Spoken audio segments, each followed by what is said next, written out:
Hi friends, എന്തൊക്കെയുണ്ട് എല്ലാവരുടെ വീടുകളിൽ ഉച്ചക്കത്തെ ആഹാരം എന്തൊക്കെയായി? നമുക്ക് ഉച്ചക്കത്തെ ആഹാരം ഒരുമിച്ച് വിളമ്പാം. എല്ലാവരും ഓടി വാ, നമുക്ക് ഒരുമിച്ച് വിളമ്പാം. എല്ലാവരുടെയും വീട്ടുകളിൽ ഉള്ളത് എടുത്തിട്ട് നമുക്ക് ഒരുമിച്ചിരുന്ന് കഴിക്കാം. നമുക്ക് ഇച്ചിരി ചോറെടുക്കാം.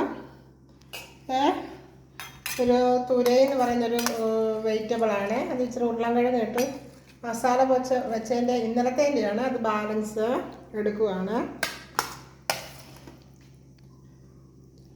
അതെ, പിന്നെ ഞാൻ ഇച്ചിരി പാവയ്ക്ക മെഴുക്കുവരട്ടി ഉണ്ടായിരുന്നു. അതും നമ്മുടെ ക്യാബേജ് തോരൻ അതുമാണ്. അത് ഈ പ്ലേറ്റ് ഇച്ചിരി ഉണ്ടായിരുന്നേ ഉള്ളൂ. അപ്പം അത് ഇച്ചിരി ഒരു പ്ലേറ്റിനകത്ത് രണ്ടും കൂടെ ആക്കിയതാണ്. പിന്നെ നമുക്ക് ഇച്ചിരി മാങ്ങ അച്ചാറും എല്ലാം ചമ്മന്തി ഇല്ലാതെ മലയാളികൾക്ക് ഒരാഹാരങ്ങളില്ലല്ലോ അല്ലേ. ഇതാണ് നമ്മുടെ ഇന്നത്തെ ആഹാരം. അപ്പം എല്ലാവരും എന്നെ സപ്പോർട്ട് ചെയ്യുക, സബ്സ്ക്രൈബ് ചെയ്യുക. ആരൊക്കെ എൻ്റെ ഈ ചാനൽ കാണുന്നുണ്ടെങ്കിൽ എല്ലാവരും സബ്സ്ക്രൈബ് ചെയ്യുക, സപ്പോർട്ട് ചെയ്യുക. ഓക്കെ, ബൈ, നാളെ കാണാം.